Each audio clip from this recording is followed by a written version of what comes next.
Good afternoon, everybody, or good evening if you're in the UK. I'm not. I'm actually in New York in my friend's apartment. And I'm telling you that because I'm actually 4 blocks away from Maurice Sendak's studio. So it feels amazing to be hosting today's talk from the place where Maurice Sendak was creating his work. For those people who don't know me, my name is Aviva Dorch. I'm Director of Jewish Renaissance. And I'm really delighted that today's speaker is a longtime friend, not just a personal friend, but a friend of JR, because Irene Wise, who is speaking tonight, was the very first art director of the magazine when it was created 24 years ago. So she is, along with Janet Levin, responsible for the idea and the creation of what is Jewish Renaissance. So I'm very grateful to her for that. Um, Irene is someone who nowadays writes for us quite a lot and mainly writes about film. But her background is as a visual artist and as an academic. She was senior lecturer in media and culture at Roehampton, where she's now a fellow. She's also a fellow of the Imperial War Museum and has educated, she's been an educator at the British Library as well. She specialises in representations of Jewishness and the Holocaust, mainly in visual culture, but in all different kinds of culture.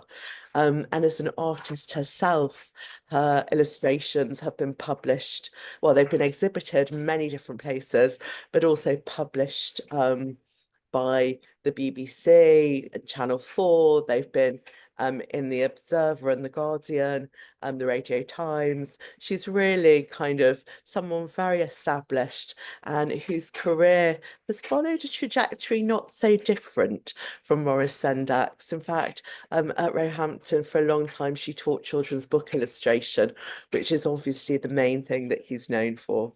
So I'm really delighted that we've got her here with us. And without further ado, I'm going to bring Irene to join me on the screen.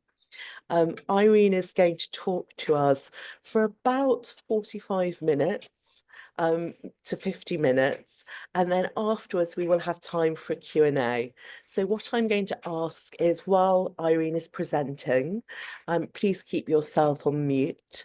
If you have a question, pop it in the chat, unless she asks for responses where you can kind of unmute yourself and respond. But otherwise, please keep yourself on mute. If you've got a question, pop it in the chat. And then in the 10-15 minutes Q&A at the end, I will bring those on screen who have questions to have a little bit of a back and forth with Irene and for her to further illuminate the subject. So thank you so much. And Irene, over to you.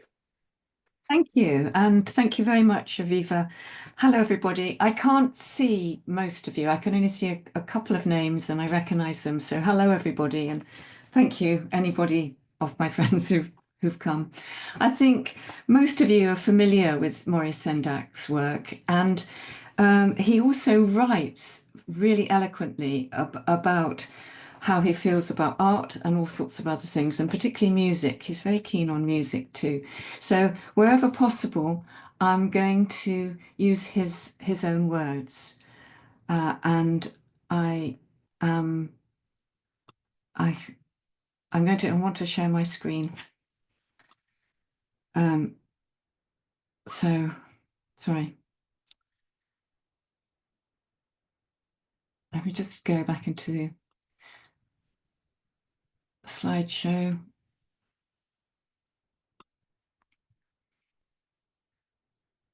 Right. Share. Sorry. Here we are.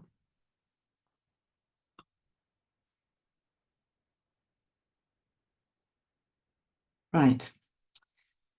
Piece of music for you.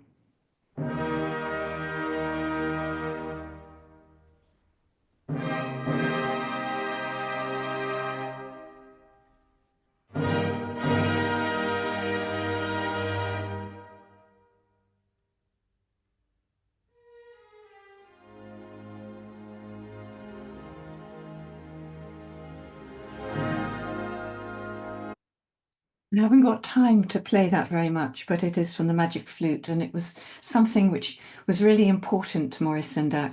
A lot of different music was, but that was a particular favourite.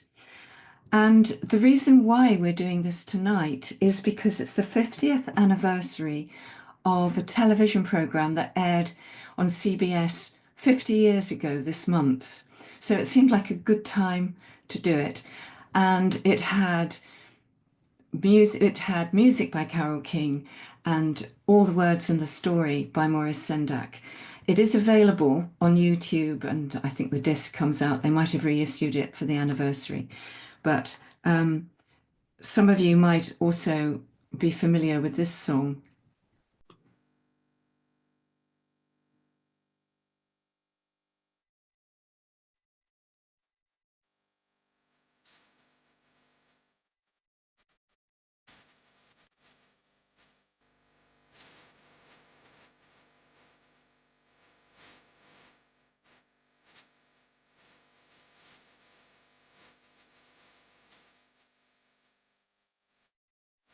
Okay, well, obviously illustrations by Maurice Sendak.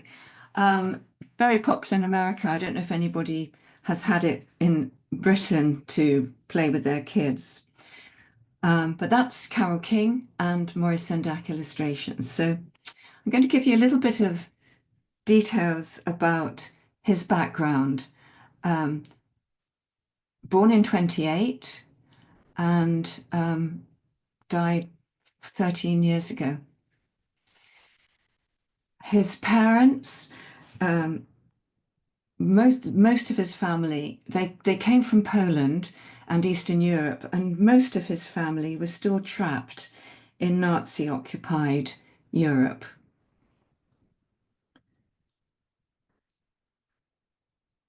Um, and the fact that the family was suffering so much meant that it was always hanging over the family.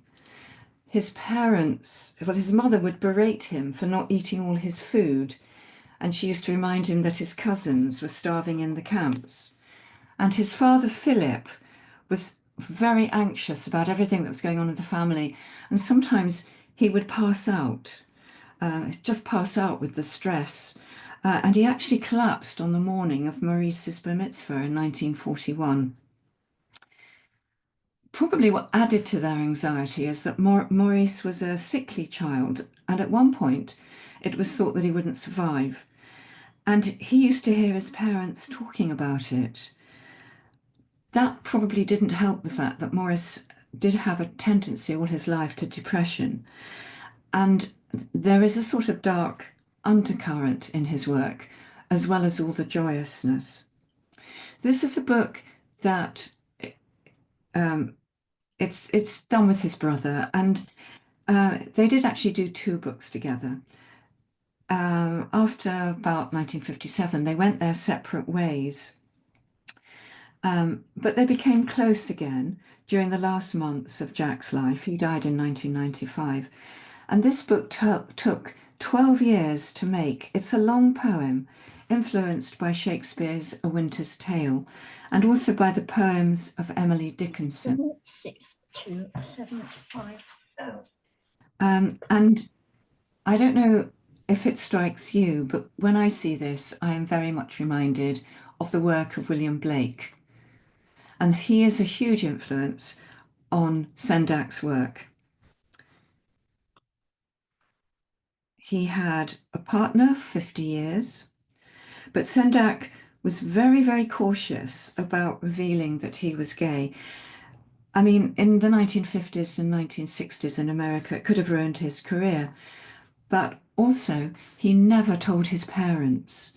He said, all I wanted was to be straight so my parents could be happy. They never, never, never knew. He eventually came out at the age of 80 in 2008 after his partner Eugene had died. And he came out in an article in the New York Times. He wrote and illustrated dozens of books, designed operas, made animations. He won several major awards, and he was given an honorary doctorate from Princeton, and he had 2 schools named after him. Not bad from such poor upbringing, and also for somebody who also hated school. So how did it start? Well, began with play, which, as all educators know, is really, really important. Maurice and his siblings, his brother and sister, used to invent stories for their parents, and it was a sort of role reversal. They were trying to cheer them up, which is very common in children who were born in the shadow of the Holocaust, or anybody who's been brought up in with difficulties, that the children end up looking after the parents to some extent, and that certainly happened in Maurice's home. And then even when they weren't kids anymore, Sendak used to make toys with his brother and sister. And while he was an art student, he went to a liberal arts college. He didn't get qualifications in art. He went to a place a bit like the City Lit in New York, liberal arts college. But while he was there, he had made these toys and he took them to FAO Schwartz, big toy place in New York. And he was hoping that they might be able to market them. They had a big store in Fifth Avenue. I think it closed in about 2015. The toys were turned down, but the head of advertising at FAO Schwartz employed Maurice as a window dresser, and he created displays for their flagship store.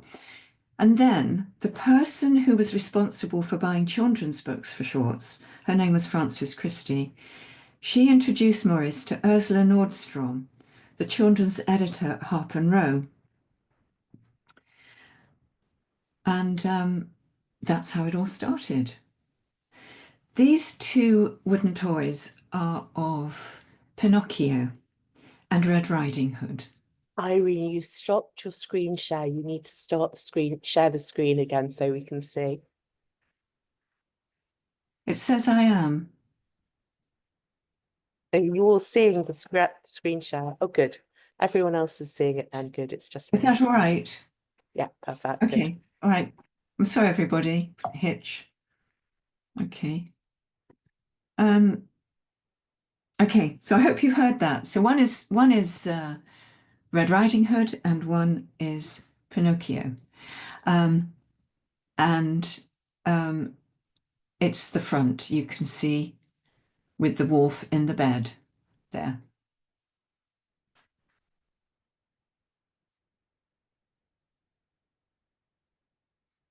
And Ursula Nordstrom matched Maurice with children's author Ruth Krauss. And that was just a most brilliant matching. They began working together in 1952, and this is their first collaboration. Sadly, it's now out of print. Ruth Krauss helped to liberate Maurice, and she validated his ideas and she encouraged him to be himself. And I think this was the first time he stopped feeling like an oddity. She died at 91 in 1993.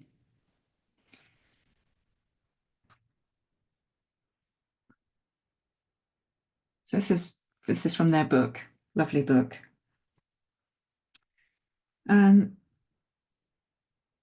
This was published after his death, and there's a story behind that too, but sometimes I think Maurice felt himself in limbo land, not quite fitting in.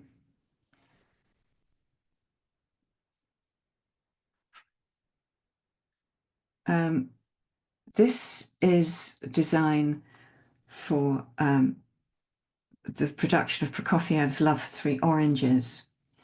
And he always looked to different artists for inspiration. And you can see the name of an artist at the right-hand side of this picture, Tiepolo. He made it in a homage to Tiepolo, which was fitting because it's all about the 18th century, French Revolution, the end of the 18th century. So he's made the costumes in the right period as well.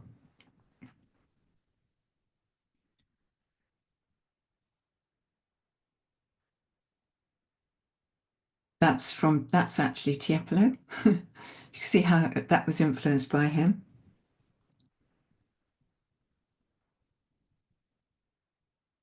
He borrows a lot and he makes no secret of it.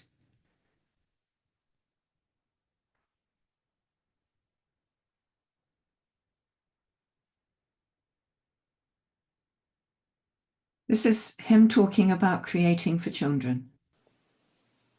I probably should be much too elderly and wise to be doing this. So obviously there's a malformation that has occurred long ago, congenital malformation, which allows me to be this perennial child. I hate these people who walk around saying the child in yourself. So tiresome and nauseating. But there is something like that. But I think it has something to do with wiring that went awry. So that in fact this material is just hanging around. It's very available to me. And we all know about the wild things.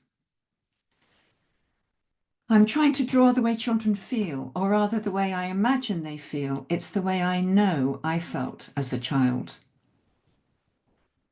And this is where he grew up as a child.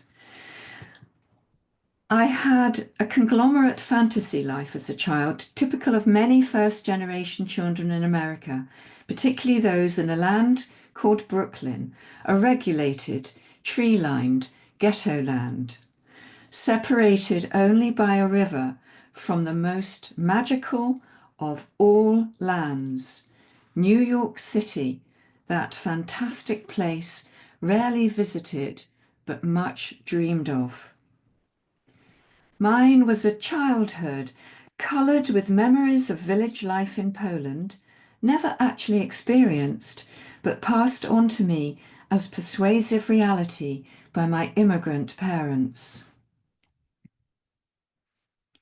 On the one hand, I lived snugly in that old country world, a world far from urban society, where the laws and customs of a small Jewish village were scrupulously and lovingly obeyed. And on the other hand, I was bombarded with the intoxicating gush of America in that convulsed decade, the 1930s. Two emblems represent that era for me. A photograph of my severe bearded grandfather, I never actually saw him, which haunts me to this day and which as a child I believed to be the exact image of God. And Mickey Mouse. The two emblems of his childhood.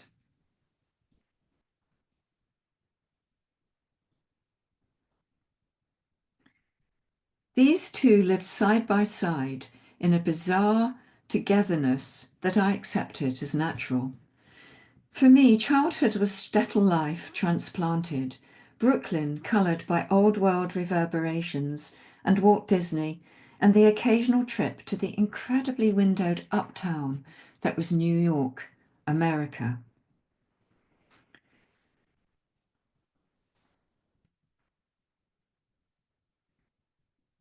All in all, what with loving parents and sister and brother, it was a satisfying childhood. Was it American? Everybody's America is different. So he said, and I'm using his words as much as possible because he did write so beautifully.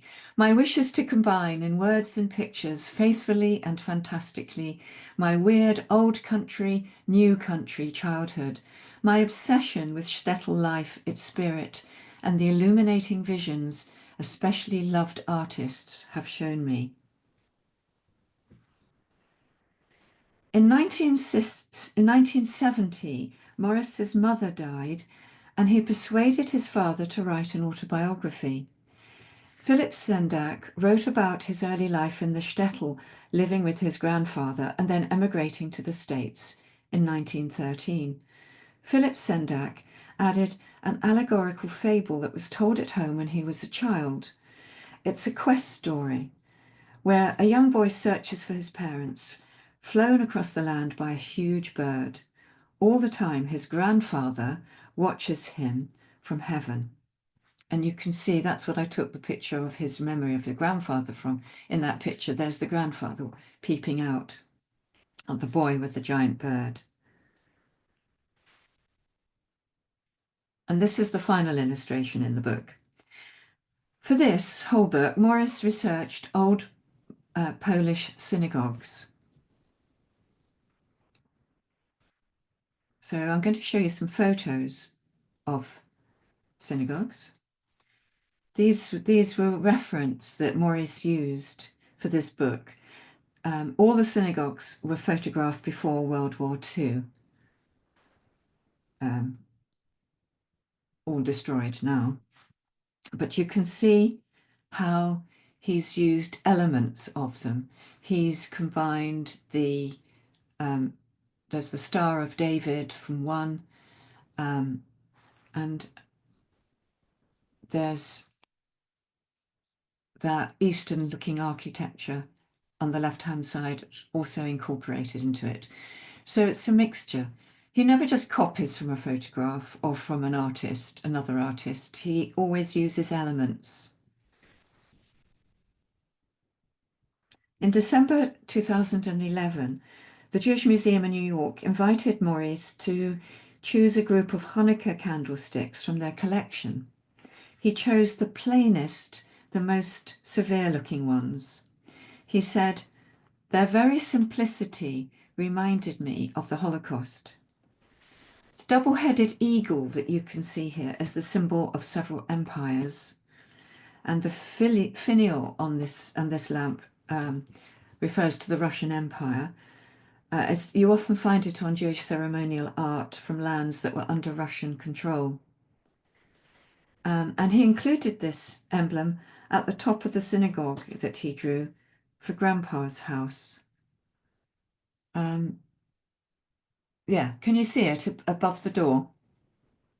In the middle of the synagogue, there's the emblem of the double-headed eagle in his drawing. Well, and here it is here.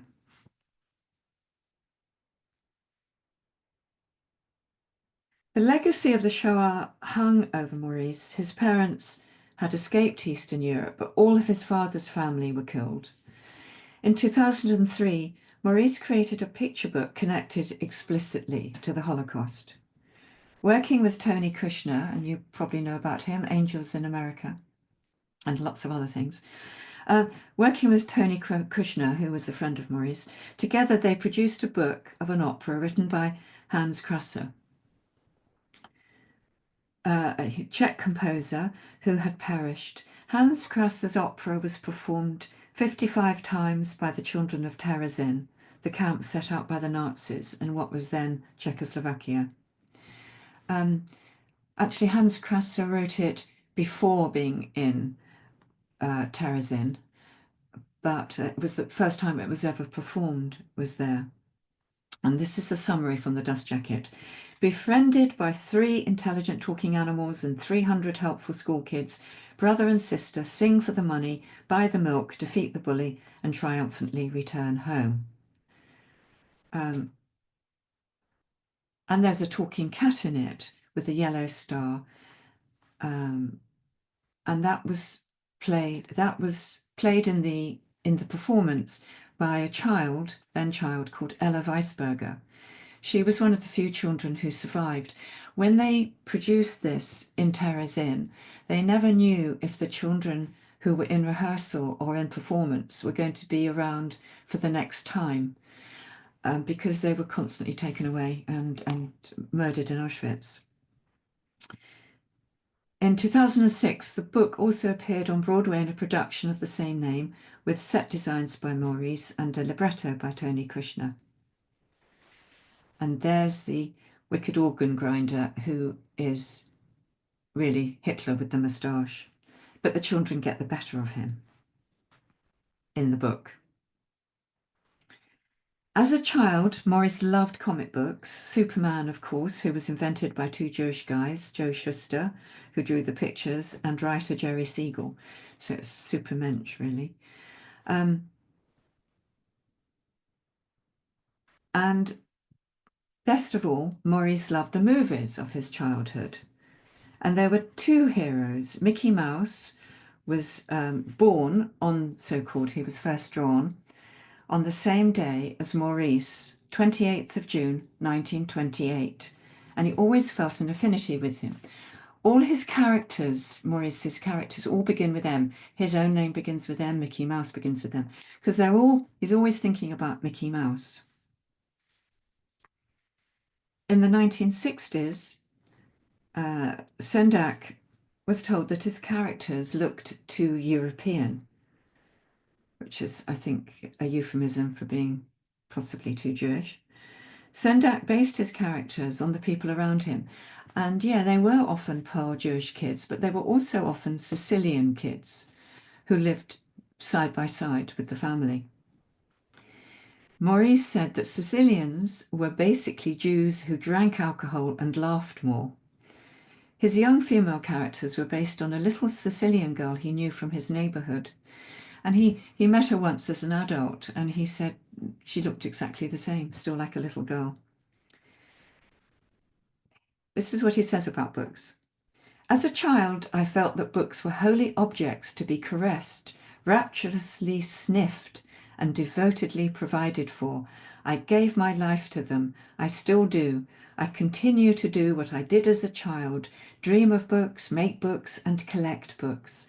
On my own, I discovered artists from all over the world who seemed to speak directly to me, and as a young man, tried to discover my creative self. I leaned heavily on these sympathetic friends. They were a very cultivated bunch. From the first, my great and abiding love was William Blake, my teacher in all things. Maurice said that the picture book has something resembling the lush, immediate beauty of music and all its deep, unanalyzable mystery. Most of all, the mystery. That is the cherished goal. So Blake was a great and early inspiration. He calls him an incomparable genius. And I've found this picture by Maurice, which I think is perhaps the one that's most like, to me, like one of the songs of innocence and experience from Blake. But also just the idea of writing and illustrating, because Blake did all of them, and of course he printed his own books too.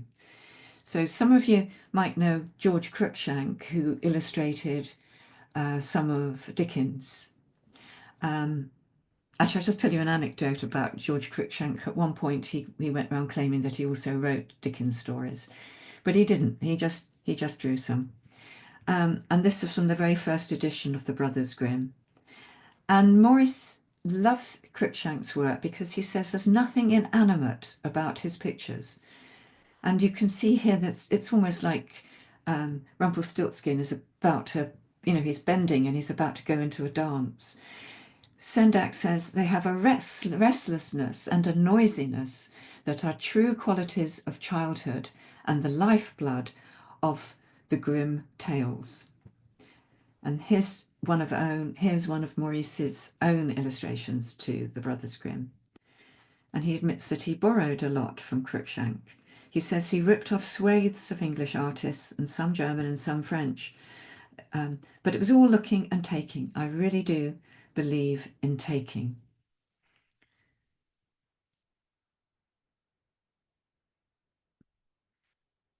I'm going to talk a bit more about this book, but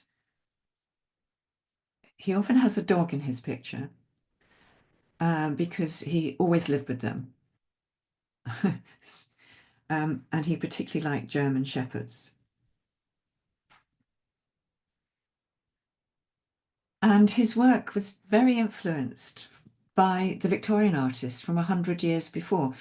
Absolutely 100 years difference. I deliberately chose this one because of that. But you can see his use of line. At this time in the 1960s, children's illustrators weren't particularly using cross-hatching or line like this. Maurice Sendak started actually a bit of a fashion for it. It was used a lot by Victorian artists like George Pinwell we've got here. but you can see how these downward lines, I especially chose it because they really seem to match the George Pinwell style.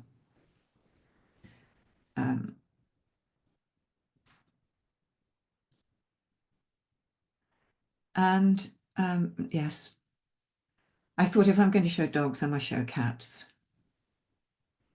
But I think he was rather keen on dogs, actually, especially Alsatians. He says of Caldecott, no one in a Caldecott book ever stands still. If the characters are not dancing, they're itching to dance. They never walk, they skip. And he was influenced by the great European artists. Rudolf Topfer is credited with having created the very first comic strip in 1827. Comic strip and graphic novel, really. So all these people he looked at, and he loved comics because that's what he read as a kid. And what he says about Mickey Mouse is that he never made him feel inferior. He's talking particularly about the very, very early Mickey Mouse, because Mickey Mouse later becomes a bit of a goody-goody, but in the 1930s, he wasn't like that. And Maurice says, Mickey Mouse was our buddy. My brother and sister and I chewed his gum, brushed our teeth with his toothbrush, played with him in a seemingly endless variety of games, and read all about his adventures in comic strips and storybooks.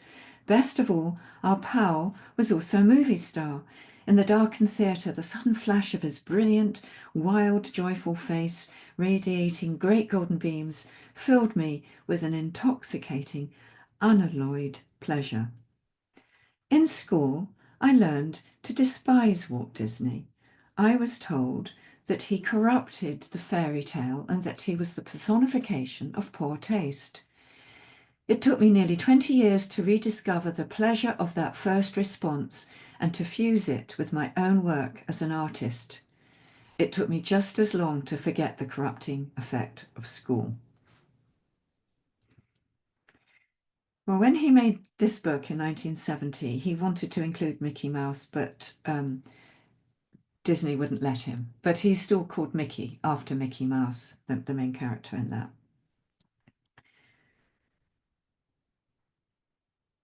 In the Night Kitchen revisits many of Maurice's childhood favourites, and this is one of them.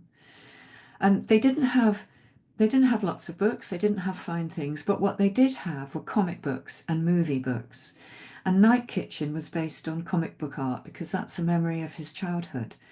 He calls it his vendetta book. It's about a boy who can actually stay up all night and see what's going on in the night kitchen. He said, because usually you're sent to bed before the action begins. He said, I remember an ad when I was a kid. It came from the Sunshine Bakers and it said, we bake while you sleep. I thought that was just vicious. So this book was going to be about Mickey who stayed up and saw exactly what the baking was all about. And this one got him into trouble for the naked Mickey. It's number 24. Well, it was at one point. I don't know where it is now. I think so many more books have been put on the American Library Association's of the top 100 banned books, along with To Kill a Mockingbird, Brave New World, the Diary of a Young Girl by Anne Frank. I read last week that in the southern states and in America, they've banned a book because it features talking animals. So go figure about that. Anyway, this was on the banned book list. I love this quote. If a book is rich enough and complicated enough, then it's suitable for children. But if it's simple, then it's only fit for grown-ups. Now, this is a complete oddity, and I'll try and take you through quickly. I don't think if it had been any other artist, it could have been published because it's almost not really a children's book. It's really working out his own trauma, childhood trauma, and it's massively influenced by German Romantic art, which he discovered around about this time, about 1980 it was, when he discovered German Romantic art when he went there. And just to show you that, very influenced, and he would talk about that himself, by Runge, the German Romantic artist. I mean, all of it, the child in the funny trolley and the sunflowers and the picket fence and the clothes.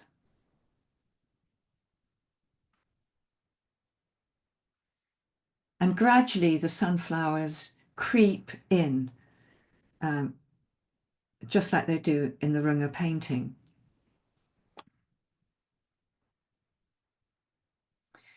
And this is about an ice thing, about Ida having to look after her baby brother and an ice thing coming in and kidnapping the child.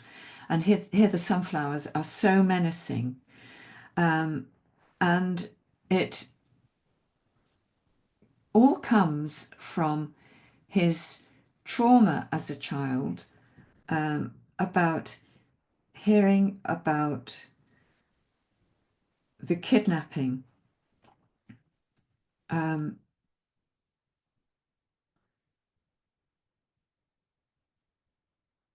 of I just can't remember his name, the man who flew the ocean. Lindbergh. Lindbergh, thank you so much. Anti-Semite as well, if you've read Philip Roth's Plot Against America. His son was kidnapped, and it was such a trauma for the family, because they were like royalty, the Lindbergh family.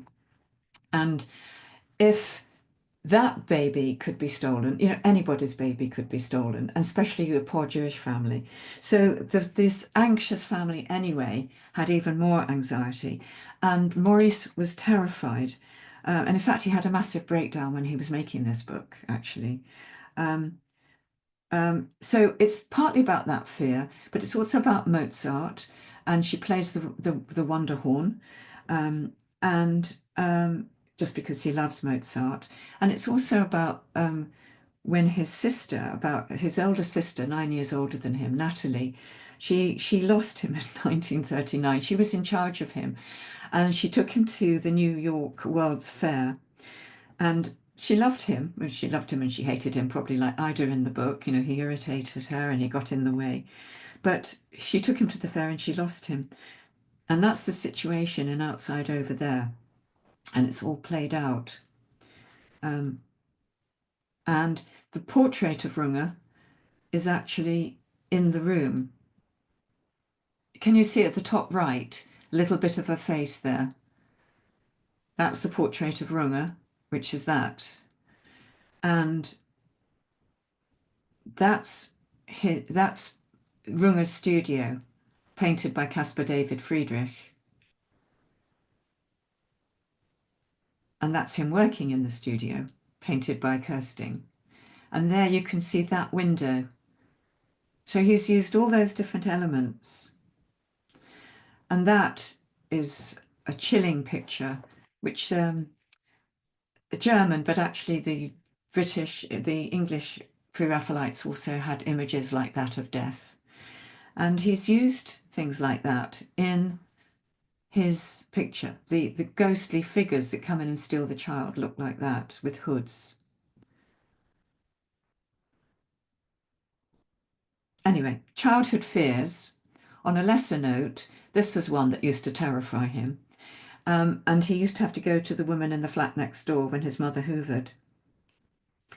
And he was absolutely terrified by the Invisible Man. He said when the bandages came off, it was Valium time.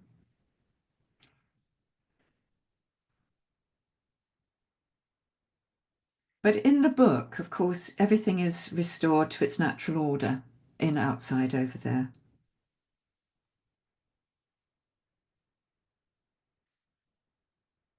Here's a little quote by him. When I was a child, it was Charlie Chaplin who frightened me, which stunned my father, who adored Charlie Chaplin, who could not go to a Charlie Chaplin movie because he walked in what I thought then was the way a dead person would walk. The Invisible Man was the most frightening creature in the world because he could be anywhere in the house. You could never see him, so I had a year of insomnia thanks to the Invisible Man. But children are frightened of the simplest things. In fact, we don't know what triggers it because it's already there in the child waiting to be triggered. And of thinking about wild things, this is a Blake picture which reminds me of the wild things.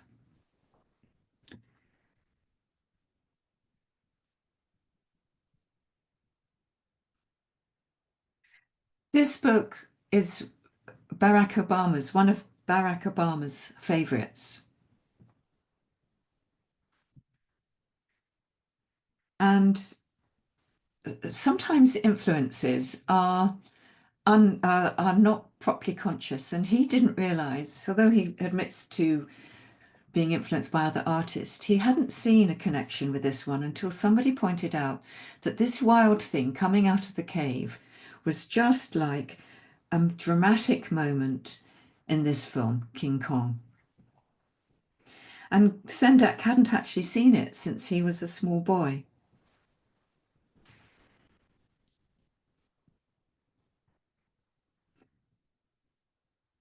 But there he is coming out of the cave.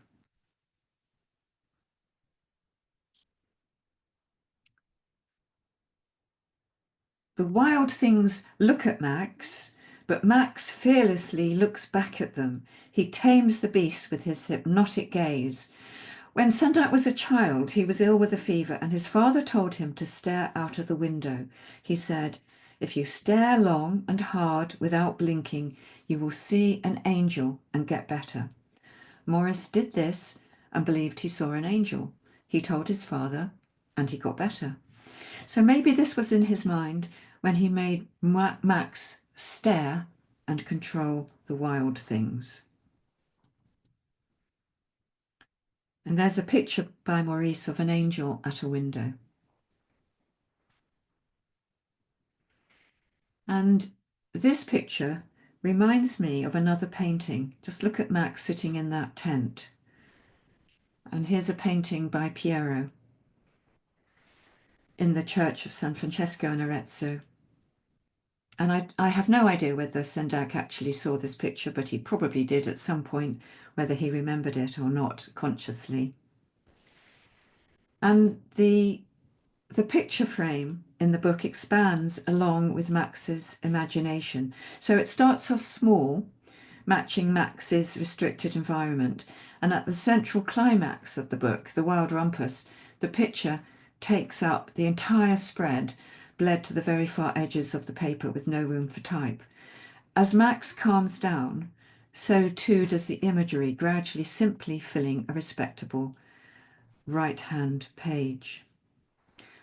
But actually, even this book caused a huge controversy. He argued with publishers for 4 years before they would print it. It was banned in the southern states of America for the first year. I don't know where it stands at the moment. In 1963, it was considered too frightening and a bad influence. It was said that no American child, I'll just show another picture for a minute of it, no American child would behave in this particular way because they thought it was rudely. And also they thought what was even worse still was that the mother was rude back. And they thought that the terrifying creatures would be too terrifying. Because they say, we'll eat you up. We love you so. And what interests me, he says, is what children do at a particular moment in their lives when there are no rules, no laws, when emotionally they don't know what is expected of them. In Where the Wild Things Are, Max gets mad. What do you do with getting mad? Well, you're mean to your mother, and then you regret it, and then it all becomes peaceful. And it will happen again tomorrow, probably. But the problem for children with their primitive logic and the lack of experience is passing from one critical moment to the next. Truthfulness to life, both fantasy life and factual life, is the basis of all great art. Through fantasy, Max, the hero of my book, discharges his anger against his mother and returns to the real world, sleepy, hungry, and at peace with himself. But he also says that fear and anxiety are an intrinsic part of children's everyday lives. They continually cope with frustration as best they can. And it's through fantasy that children achieve catharsis. It's the best means they have for taming wild things. It is my involvement with this inescapable fact of childhood, the awful vulnerability of children, and their struggle to make themselves king of all wild things, that gives my work whatever truth and passion it may have. Well, who were the wild things? They were his Polish relatives who came to tea on Sundays. Maurice's mother used to call him a wilde Geier, meaning a wild animal in Yiddish. And his relatives, when they came to tea, he resented them coming because they used to eat everything, and he used to think they would eat everything, including himself, because they used to say, "Oh, I love you so," and they would pinch his cheeks, just like the wild things, and they could eat him all up. And he thought that would probably eat up his dinner too. And he would look up their hairy nostrils and look at their rotting teeth, and that was the wild things. There they are. His relatives, his mishpucha, actually. And as he says, God rest their soul. And when Sendak himself died, lots of people did cartoons. I think you recognise some of those. Curious George, Bemelman's Madeline, Barber.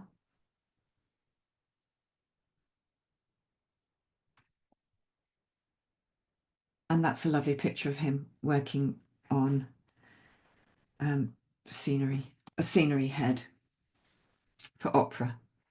So that's that, and I'm going to stop sharing.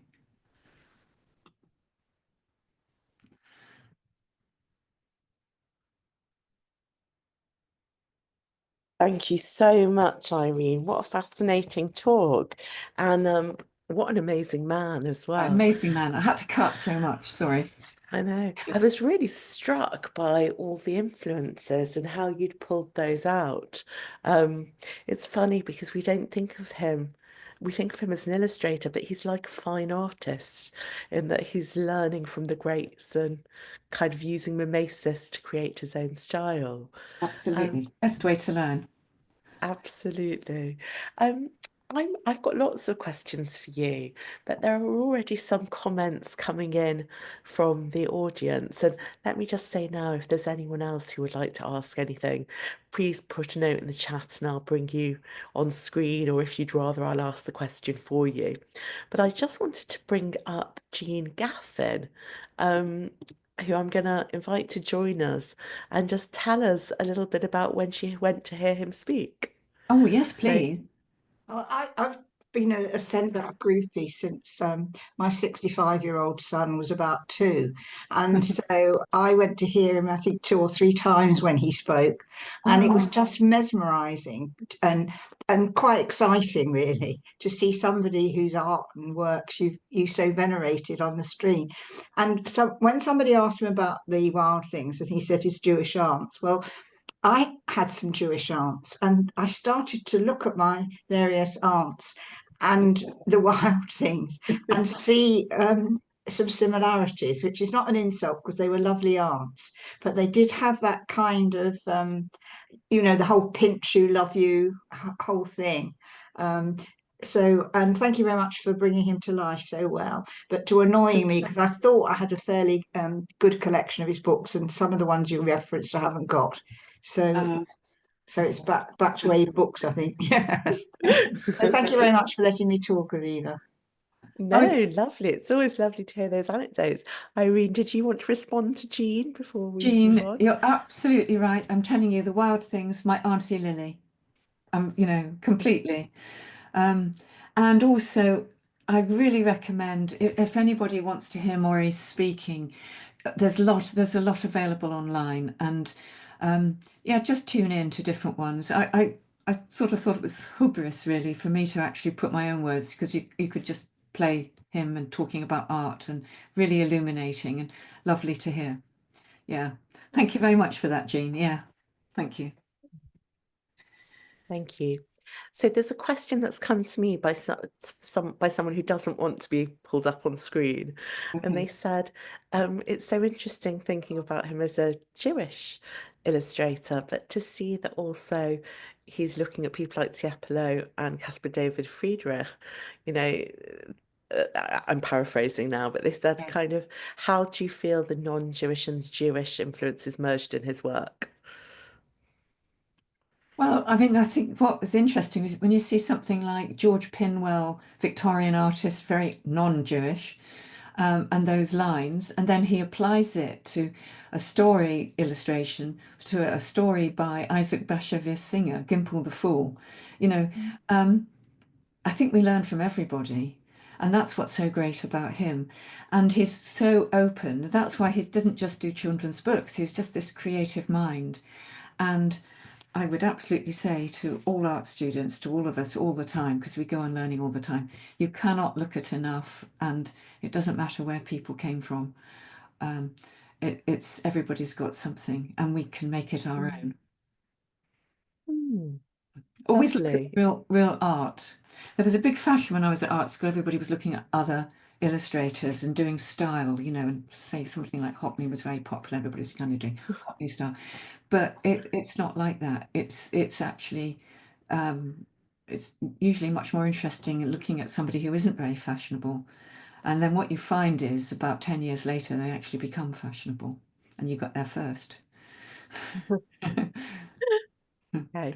Before we move on to another New York reference, just to say Liz Cashdan, while we're talking about influencers, has said that she reminds her of the rebelliousness of The Little Prince by Saint-Exupéry. And I just wondered, because I was thinking that as well, and also the stories that go along with the images.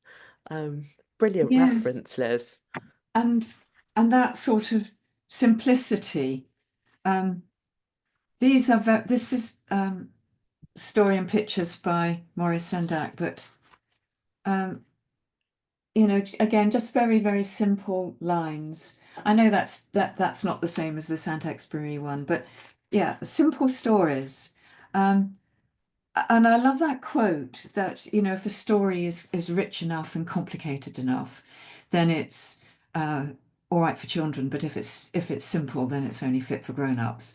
But that doesn't mean that your drawing has to be elaborate. You can be really refined and have very simple lines and create something quite magnificent, which is what he does.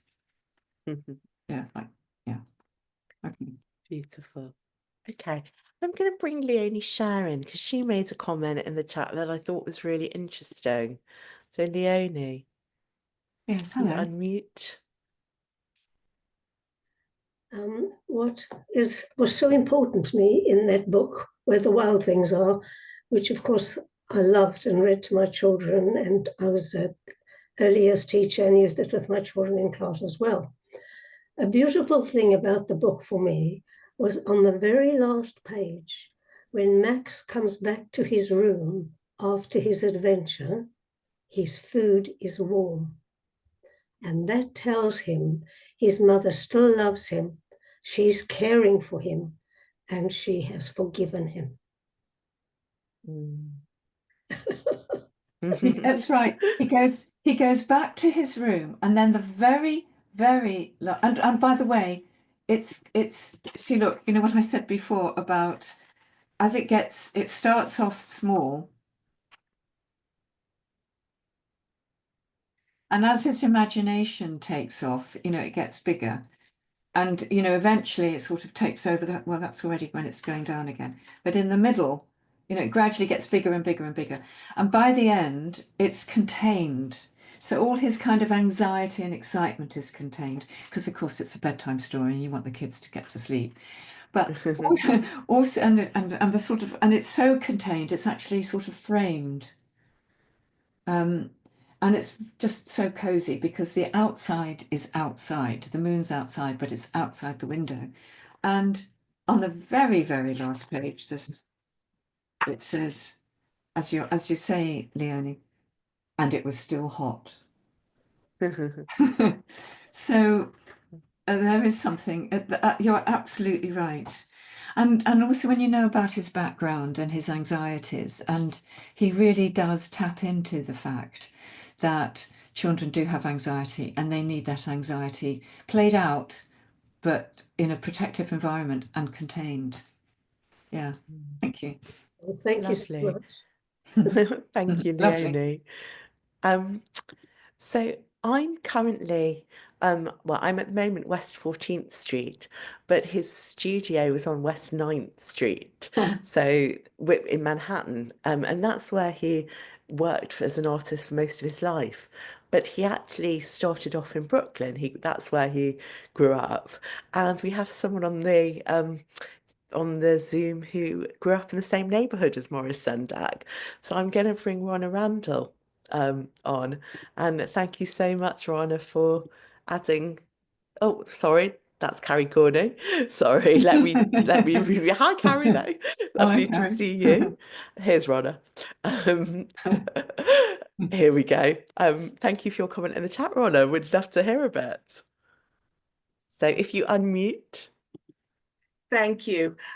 Interestingly, as an adult, I lived a block away from Maurice Sendak and didn't know it. I lived on West 10th Street in the village, but I'm in the UK now.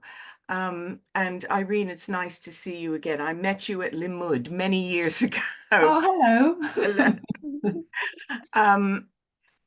Yes, I grew up in the same neighborhood. I wasn't aware of that until, much later, but I had a very similar background. My parents were Polish immigrants. My father was from I never knew my grandparents because although my parents got out before the war, they didn't. And my grandfather was a tailor. There's so many echoes of my own background, and I didn't, the affinity that I have felt with his work ever since I discovered it, it came as no surprise to me to learn about his background because I feel a very, very strong connection with, his feelings about childhood. It's not an accident, I think, that I became a children's book editor when I grew up. Yes. So it's a delight to see all these. I wasn't aware of all the influences of other artists, and that was a revelation to see Tiepolo and William Blake especially. It's wonderful. So thank you very, very much. Thank you. And I enjoyed, hearing him say that I loved William Blake and so on. That made me go and look, what is it about William Blake that Yeah. is like him, and what is it about like this artist? And yes, it's interesting how you felt instinctively that affinity. And also wonderful that you became a children's book editor, how important that was, because that's how he started, because she, Nordstrom paired him with Ruth Krauss, and that triggered him. And by the way, I don't know if you, just because of your surname, I don't know if you know that book. His first name is Randall. Oh, Randall Jarrell. Yes, Yeah. I don't know that book, but So I just picked that out. I thought you might like that. There's some thank decorations in you. there. It's a lovely little book actually. It's very, as you like books, so it's a satisfying look at that lovely spacing. Yes, that's So gorgeous. you might want to Beautifully find that. designed. Thank you. I'm going to Okay. write that down. Okay. Lovely. Thank you so much, Ronna. And I'm going to give the last comment, the last word to Liz Kashtan, who made that wonderful Saint-Exupéry comparison before, because she's asked a really interesting question in the chat. So, Liz, would you like to unmute and ask Irene your question? Well, I think I'm a poet and creative writing teacher, and I find that, like Exupery, Sendak is a kind of example of what all writers have to be. They have to face the wild things, but they have to be able to tame them too. So the rebelliousness is what creative art is about. Mm. You know, that, thank you. That you're absolutely right. And you've just reminded me of something. Have I just got time to say, Aviva? Yeah. Thank you, Liz. You're absolutely right, because you have to really try and stretch your limits, go wild, be a bit crazy, and then see what you can do with it. Without that, there is no creativity. And it's reminded me of a quote by Maurice Sendak, where he himself quotes Herman Melville, who says, "You've got to do the dive." And the dive is that you dive into deep water, and you might, as Maurice Sendak said, you might crack your, this is awful, but you might crack your head open on a rock, but you've got to risk it. And if you don't, then you actually will break into something completely different and new, and that's how you do it. And it was a quote from Herman Melville, "You've got to do the dive." So it's a bit like you said, you've just got to go wild. Thank you, Liz. Lovely. Thank you so much, Liz. And thank you to all of those who asked questions or made comments. And a huge, huge thanks to Irene, because I've loved Sendak for years, but like many others here, I had no idea about the many influences in his work, and also the range of what he did is quite extraordinary. So really appreciate that. In a moment, I'm going to ask people to unmute so they can share their appreciation in the customary way and give you a round of applause.